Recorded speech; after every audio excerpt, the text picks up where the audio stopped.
دوسروں سے متعلق اپنی زبانوں کو سی ڈالو، کیونکہ بدگمانیاں بالکل ایک پھٹے کپڑے کی طرح ہیں، جتنا بھی سی لو کپڑا پھر بھی پھٹا ہی رہے گا۔ کوشش کریں جہاں رہیں وہاں اچھا کردار، اچھا اخلاق اور خوبصورت یادیں چھوڑ جائیں۔ لوگوں کی خدمت کریں، لوگوں کے لیے آسانیاں پیدا کریں، کیونکہ آپ تو چلے جائیں گے مگر آپ کا کردار، آپ کا اخلاق، آپ کی خوبصورت یادیں باقی رہ جائیں گی۔ اس سے کوئی فرق نہیں پڑتا کہ دوسرے کیا کر رہے ہیں، اس سے فرق پڑتا ہے کہ آپ کیا کر رہے ہیں۔ سنو گڑیا، اگر تمہیں اپنا ہمسفر چننے کا موقع ملے تو کسی عزت دینے والے کو چننا، نہ کہ خوبصورت جانور کو۔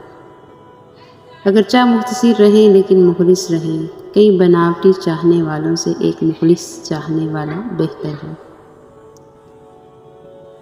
ذلت اٹھانے سے بہتر ہے کہ تکلیف اٹھا لو۔ زندگی کی مثال ہم لڈو کے دانے سے بھی سمجھ سکتے ہیں۔ امید ہمیشہ 6 کی ہوتی ہے، لیکن ایک بھی آئے تو چلنا ہی پڑتا ہے۔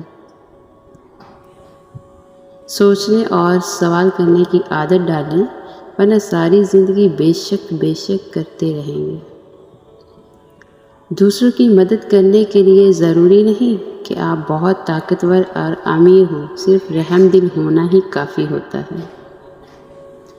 اگر والدین کی محنت سے اولاد ڈاکٹر بن سکتی ہے تو نمازی کیوں نہیں؟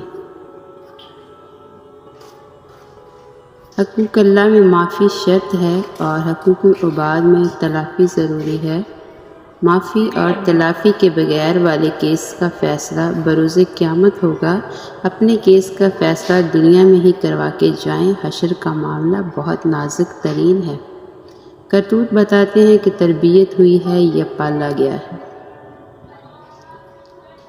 برائی کتنی بھی بڑی کیوں نہ ہو، پر اچھائی کے سامنے چھوٹی ہی ہوتی ہے۔ اگر کبھی مقصد میں ناکام ہو جائیں تو مایوس نہ ہوں، کیونکہ کسی بھی کتاب میں نہیں لکھا کہ پیروں میں قیمتی جوتے نہ ہوں تو آپ چلنا چھوڑ دیں۔